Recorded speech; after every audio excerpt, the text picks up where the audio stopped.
Okay, perfect. So I've confirmed that everything is running live in the Facebook group. So I just wanted to reiterate, this is going to be a Facebook Live answering the questions that were posted in this Facebook group last week, questions from non-emotional authorities about emotional authority. So I will answer as many questions as I feel qualified for, not just because I don't want to just answer from theory and from learning. I actually want to answer from my own personal experience, because to me, there's a deeper layer of value that comes in from personal experience. If I don't feel that I can add value to the question, I mean, I'll just point it out, but also my plan is during this month, probably just going to call it Emotional Authority Month, I'm going to be interviewing other people in relation to emotional authority. So people with channels that are different to mine, right?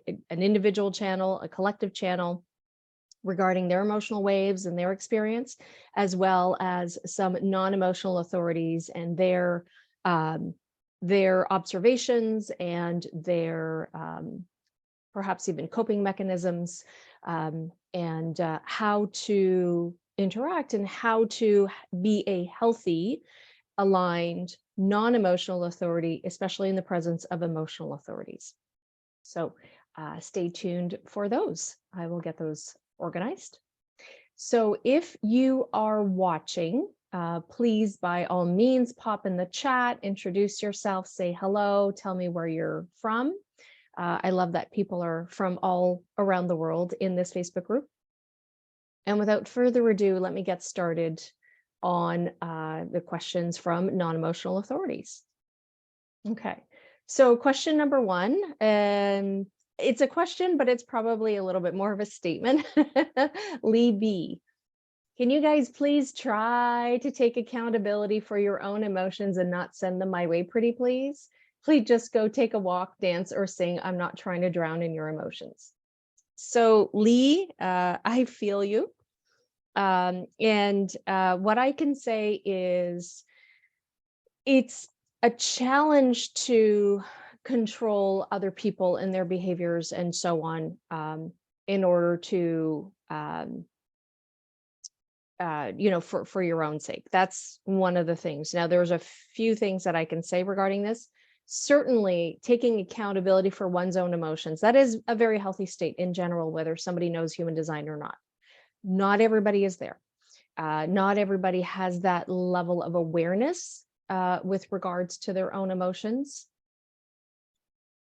Also, because so many people may not be aware of human design, they may not be aware of the emotional wave, they may not be aware of the experiment of being able to actually separate themselves and kind of observe themselves as the passenger, right? As Ra talked about, being in the car and just being the passenger, observing life and so on, and being able to separate themselves and use themselves as like their own science project, right? Their own experiment, their own observation. So that's number one. What I can say though is what you can control is yourself, your actions, and your reactions. And so I say that though with some empathy, because certainly as a non-emotional authority with an undefined or open solar plexus, you're taking in and you're amplifying other people's emotions, right? And their emotional wave. So, I mean, I really get you from there. But what I can say in terms of controlling actions and making your life easier would be to, when you're aware something is happening and it's feeling a little overwhelming, you're feeling like you're amplifying, number one is to keep in mind to be a screen, not a sponge, right? When you can separate and go, these aren't mine, these emotions aren't mine, this sensation isn't mine, I'm simply taking it in and amplifying it. First of all, there's an awareness that comes with that. Number two is it may be difficult to get through to somebody without them taking it personally. If you said, look, go take a walk, you're too much for me, go take a walk. But what you can do is just say, thank you, I need to step away for a bit, right? I need to step away for a bit. And for yourself to get out in nature, to take a walk, to get out of that energy, right? To remove yourself from that environment, to prevent yourself from drowning in someone else's emotions. That is where you can do it and be able to remain healthy, get out of that space, get out of that sort of, I'll call it an energetic overload, right? An emotional overload, and give yourself that grace and that space to step away. So that is what I can communicate to you. And if you're thinking of somebody in particular, then perhaps if there's grounds, if there's an opening, there might be an invitation for them to explore their human design and their chart and to get to know and understand, which can make life easier on everybody. So I hope that helps.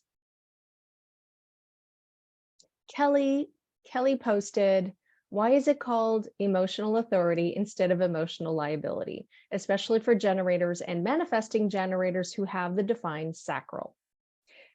So let me see. Yeah. So, and a continuation is, if you have to wait for the emotional wave to end before getting clarity, then the emotional wave is not an asset when it comes to decision making. So that was Kelly's input there in the questions from non-emotional authorities. So what I can say is, I did talk about this in an earlier live, but it is called emotional authority because it is the decision-making authority, and authorities are that decision-making process according to your human design chart. Everybody has an authority, and which one you have just depends on how your chart is defined. There is no such thing in human design as a liability. That's a label that would be more of a subjective perception of anything.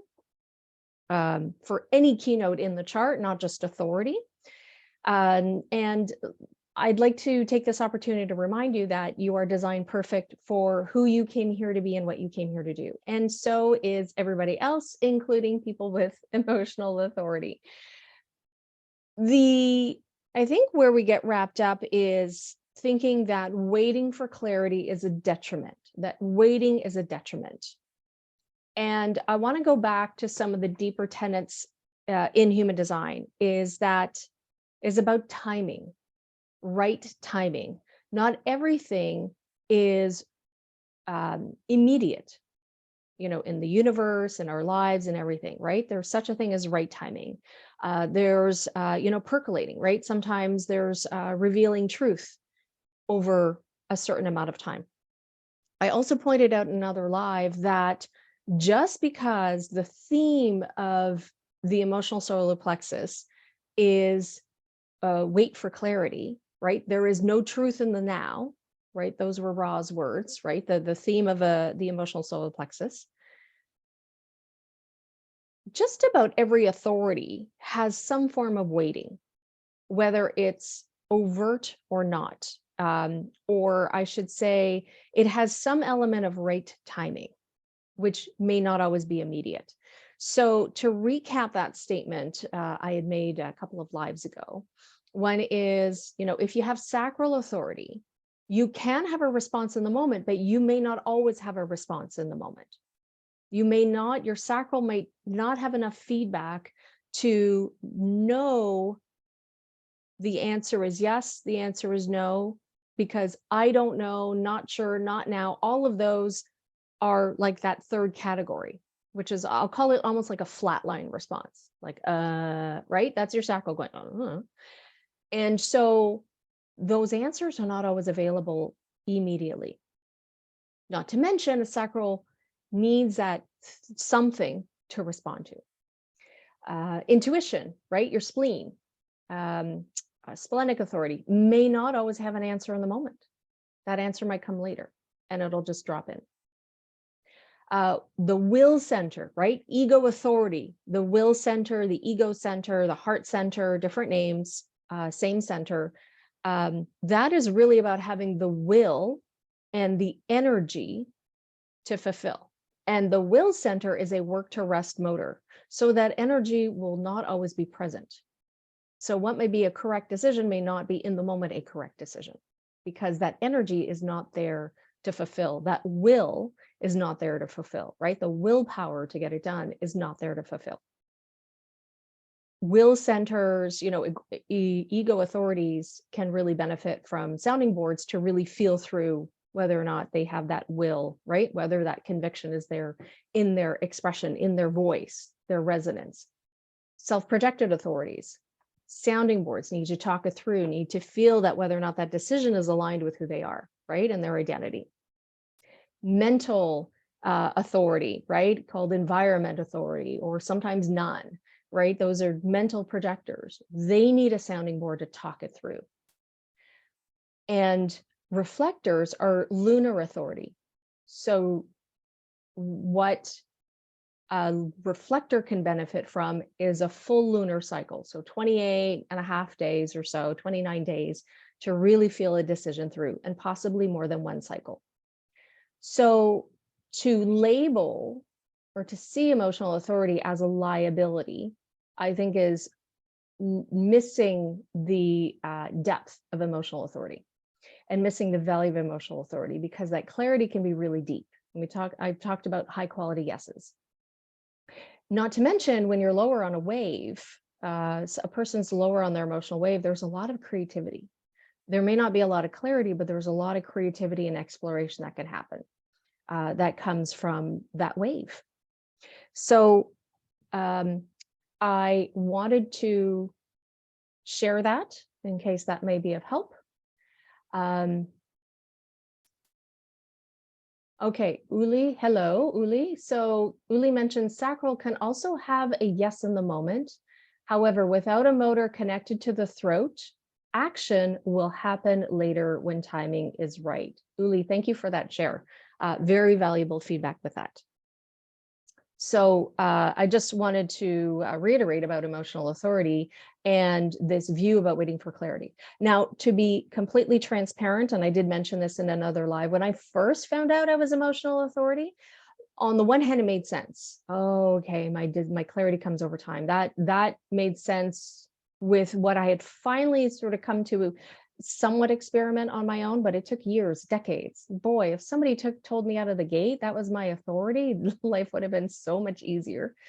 And also, rushing those decisions before clarity just didn't really pay off. I just wanted to continue with the questions here. Let me see.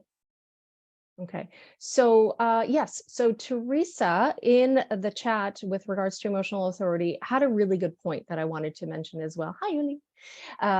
It is actually not correct that you have to wait for your emotional wave to end, because there is no end to an emotional wave, right? It's a continuous fluctuation. Think of a sine wave, up, down, up, down, up, down.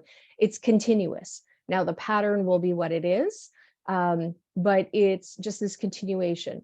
What happens is when you're percolating on a decision, you're feeling it through your body as your wave is up and as your wave is down. And if it consistently says yes, or you get this clarity after writing it a bit, then that's where the value is, because it can be equally incorrect to make a decision on your high, because right, everything looks rosy, and equally incorrect to make a decision in your low, because of course everything looks dark and gloomy, right? I'm exaggerating a bit, but I think you get the point, right? So it's really about having ridden it through that wave and then hitting this sort of neutral point where now you have seen and felt through both aspects, right? The highs and the lows and everywhere in between to get that answer. Yes, thank you, Teresa, about being careful not to let enthusiasm rule on decision making, which is why waiting for clarity as an emotional authority is so important. Yes, and Teresa also aligned with something I said the other day in a live. For herself, it's to get past the initial enthusiasm of an idea and to see if she's still enthusiastic. So the separation between the enthusiasm that pops up when this opportunity shows up and to feel whether or not there's still some positivity and, like just this ease with saying yes to that decision a few days later. Okay. So thank you for the questions. Okay, Eric. Eric says, how would you like other types to approach you? What are the best ways you feel most supported by other types? So my first question, Eric, is I'm not sure, but from a clarity perspective, were you actually asking about other authorities, right? People with a different type of authorities, meaning their solar plexus is not defined, and how to approach me or how to approach emotional authorities and how to feel most supported? I will answer that from both type and authority. So type, it really depends. I'm a manifesting generator. I can have a fair amount of energy and be amped up. And I may not always be clear in my wave, right? Wherever I am in that moment. So it would just be, I would say across the board, it would just be a basic understanding of my type and the energy I could bring. And to state probably in a non-emotional way, if my energy is too much, right? Or if you need some assistance with being able to take in my energy in a healthy way, I guess could be another way of phrasing it. However, I'm going to also take it now from how would you like other authorities to approach me or somebody with emotional authority? I would say it's that basic understanding of what waves are. The fact that some people cannot feel a wave. It's just potentially such a, stretched over a long period of time. You don't actually feel a wave, right? It's not like wee, oh. And that we may be somewhere on that emotional scale between 1 to 10 at any given point of a day. It can shift, it can change. It's not something we are doing consciously, it just is. And to remember that, in a way, many times our emotions and our emotional wave and, that energy from that emotional wave is not something we can actually particularly control. And it just is. Now, it does really help if somebody understands their emotional authority and understands the principle of the waves and understands that it's mechanics. So when both parties have that understanding, it really, really is helpful because there's much more grace that can happen from both parties. And so it's to understand for yourself to be a screen, not a sponge. And that if you do need to remove yourself from the energy of that person who has emotional authority, that's okay for you. That is healthy for you. And it's not personal to the other person, right? It's not like, but it's just, hey, I just need a little bit of, I need a chance to walk around. I need to take a walk. Just remove yourself from the space for a bit. And you can just get back to center, right? And get back to being grounded. And the person with emotional authority may also benefit from that as well, right? Giving themselves some alone time, giving themselves just some space to be and explore and not take their mood, their emotions, their wave personally, right? It just is. So yes, I hope that helps. Another thing I was going to say is I developed this actually when I was in corporate at one point, before I even understood emotional authority and waves. I remember sometimes, things would happen outside of me, things would happen. And I was in charge of a department. So obviously there's stuff you need to deal with and on your shoulders. And I remember, because I was a little bit older, there was hopefully a little bit of a more emotional maturity. However, I worked with some of my team, some of the juniors were in their 20s, and they may not have entirely understood how to properly or healthily interact with a senior, with their boss without feeling like they're crossing a line. And I tried to be very open with my team and tried to give them platforms to express what was on their mind and so on.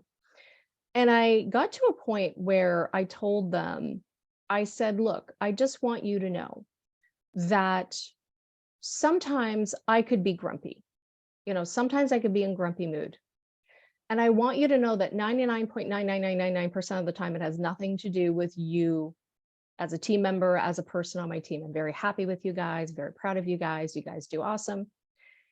But I also don't want maybe my less than 10, 10 out of 10 mood be a reason you are fearful or concerned about approaching me. Now, I wasn't like a yeller or a screamer or anything crazy like that. However, when you have somebody who's a boss or a senior who's like not in the best mood, sometimes you might be like, oh, I don't want to approach them. And especially if they're non-emotional authority, right? They don't want to amplify that kind of, disgruntled mood. And I would tell them, I would give them permission. It was okay to talk to me. It was okay to bring their problems. It was okay to bring their concerns. And it was not connected to my mood. And I was not going to like barf my mood on them either. That was my job in trying to, respect my team. And that actually really helped, because they didn't take my mood personally or as something they had to manage or walk on eggshells around or anything of that nature. So that also could be very helpful for somebody to just say, hey, look, could you just give me a read on, if you feel low on your wave, or if you feel kind of, low in general, just give me a heads up. Right? And just let me know, is this something that has to do with me? Is this something that I can help you with? And sometimes people are like, no, I just need to process, right? Just do my own thing. So that I find can be very helpful. Hello, Brigitte. Daria asks, okay, so Daria's got a longer post here. Let me read it. I manage now to realize I am amplifying after I already do it. But it's better than them taking over me, right? Taking over. But I feel each type of wave differently. I amplify and stay in the individual wave. It's weird. As the person having the emotion clearly experiences it as a pulse, but I stay in their emotion much longer. And it's sort of a feeling, don't tell me you're over it, I still need to express. Okay, so that's Daria's experience with the individual emotional wave. I am literally paralyzed by the tribal emotional wave because I perceive it before they realize it, and I trigger them greatly as I have a sensation as something is coming. And I get emotional and I feel like crying, for example, for no reason in their presence. And sure enough, the most mundane conversation will trigger the same thing in them, and they start crying. They start showing that same emotion. So it's this very interesting interplay between the two. And the collective emotional wave, I have a hard time connecting with. I experience it as a mood influence. And when they're high, they agitate me. And when they're low, they bore me. And the 59.6, I feel it before them as well. But this one in particular, I tend to avoid. That is an interesting area. I tend to avoid this one in particular. This one in particular gets out of me the avoiding conflict and truth, not self theme. I don't have any gates of the channel, so it feels like I'm forced into vulnerability. That's an interesting observation, Daria, about the 59.6, because my initial thought was, as a source wave, it's not as extreme a wave. So I thought maybe that one might have been easier to manage when you're amplifying, but it's interesting. You're actually saying for you, it's the opposite. So very interesting experience from Daria. I think this is fascinating awareness and fascinating to observe. So if anybody is interested to kind of revisit Daria's feedback, go to that post where I asked as non-emotional authorities if you had any questions about emotional authority. Okay, thank you for that share, Daria. Juliana, what does your wave feel like? Okay, so I did broach this, but I'm happy to ask this question on other lives with other emotional authorities, ones that have like single channels, individual, collective, tribal. What does your wave feel like? So I can tell you, I don't feel a wave. I'm much better suited to tap into where I feel on a scale of 1 to 10, up, down, in the middle, as opposed to like an actual wave, right? So I'm better at pinpointing where I am potentially on a wave, like level wise, as opposed to the wave itself. So I will find out from other people how they feel. How can I best support an emotional authority to track their own wave when they are learning? So great question, Juliana. I will solicit information from other emotional authorities. What I can say for myself, and the reason why I'm speaking this way, is I have 2 channels to my emotional authority. So I have 2 separate waves. Now, while both of my channels are tribal, they are actually different kinds of waves. What I would say is, in the morning, waking up, track your mood. Just have a little notepad or something. Track your mood 1 to 10. How you feel getting up in the morning fresh without thoughts flooding in the mind, right? Just how do you feel? Possibly even during the day, just track your mood, right? How do you feel? External inputs can affect mood, certainly, and can, according to Raw, like impact the wave, because you can go from here to there when you get news that you don't like or do like. However, it would be very interesting to see what that would look like.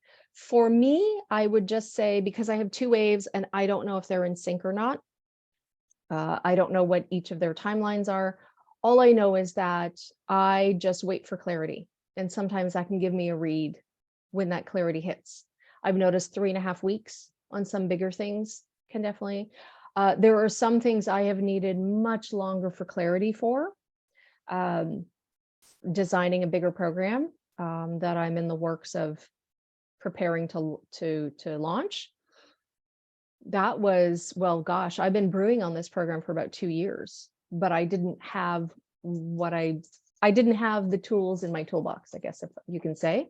And I revisited last year. I still wasn't quite ready. And so it's taken like another year. And I finally got clarity probably a couple of months ago. And then I've continued to get clarity as I work through it. But I got about a big boost of clarity. So in the fall. So, that's definitely taken, it really depends. So thank you, Juliana, for the question. And let's see what else I got. Sanella, hello. Judith, how many? Judith, how many single men around 50 are aware of their emotional waves? Joking, but not. Judith, I can't answer that. All I can say is see if they're interested in learning about their design and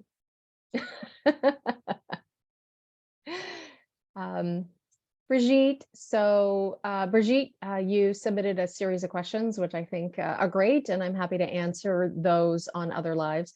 Just for the record, I'm just going to make this as an aside. My cat is now on my desk. So just to let you know, in case things go shaky, things go sideways, things go funny. Okay, so Brigitte, do you know how long your wave is? So answer that in this here. Is the duration consistent? I couldn't give you an answer to that, but other people with single channels might be able to answer that. Can you describe what happens during your wave from baseline to baseline? I can't. Like I said, I mean, my wave or waves, right, are so long that I don't really have a read on baseline wave, right? What does the ride feel like? It just is. My mood is never 100% consistent. Things happen. I can cheer myself up. I can, come down. It just is. And what goes through your mind during the ride? Okay, that's a very interesting question. I have, human design has been great in helping me let go and judge.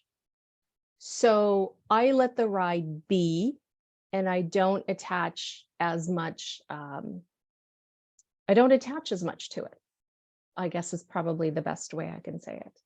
I just let it be. I also have open head and undefined ajna. So just one little hanging gate off my ajna. So let go of a lot of things from up there too, right? A lot of the mind junk. How do you know the ride is over? It's never over. There's no end to the wave. There's just, it's just a continuation. Does your mood change at any point of the process? Oh, all the time. All the time. However, it just is, right? It can give me some clarity with regards to sometimes a frustration that I feel about something. I can sometimes have some very strong clarity about that, but I wouldn't necessarily have clarity on a decision that I'm percolating on, unless the element of frustration was something I was percolating on. But what I do realize through that is, like, because I am a manifesting generator, right? I also have the frustration and the anger and the emotional ways. Sometimes what happens in a low, or if I get that external input that really drops my mood, sometimes I can have clarity in that instance and going, okay, this has been on the back burner for a while. This needs, like, suddenly I can see very clearly, like, this needs to be dealt with, and I can see how to get this off my plate. So this no longer causes this frustration and this annoyance, right? So, because when you're higher or like midpoint on your wave as an emotional authority, you can let things slide more easily, right? Because you're in a better mood. That's all right, I'll deal with it later. Nah, no big deal. It's annoying, but I'll cope. When you're in your low, your tolerance for stuff is really low, right? Think of anybody in a bad, like, low, bad mood, right? Your tolerance for anything is really, really low. So it's not a place per se to make like a really big decision unless that low gives you that clarity going, you know what? I just don't have the energy for this, which is possible. But I find sometimes if I've had a trigger to my low, like I've had an external input, at least my mood, whether it impacts my wave. I mean, according to Ra, it could, but I mean, I can't say from my personal experience, but my mood will shift, and sometimes I'll have clarity on that. Like, I don't want to deal with this crap anymore. Like, done. My tolerance is 0 now. This thing's getting solved and dealt with and off my plate. End of story. So I hope that helps. And let's see. Okay. So looks like I have answered all of the questions that I can answer. Okay, I'm just reading. I have questions that have been categorized for another live, and I just went through them. The questions have to do with other emotional channels, channels that I do not have, so I can't speak from experience. But I will be interviewing people who can speak to those. So that's great. So I'm going to wrap this up. Thank you so much for participating live when you're here. If you're watching this on the replay, just put #replay in the chat and post your comments. So I always love to read them after. All right, thank you so much for joining me. This is Marla Mac here, co-founder of the Human Design Portal Facebook group. I'm a genius coach and advanced human design specialist. And, have yourself an awesome day. Cheers.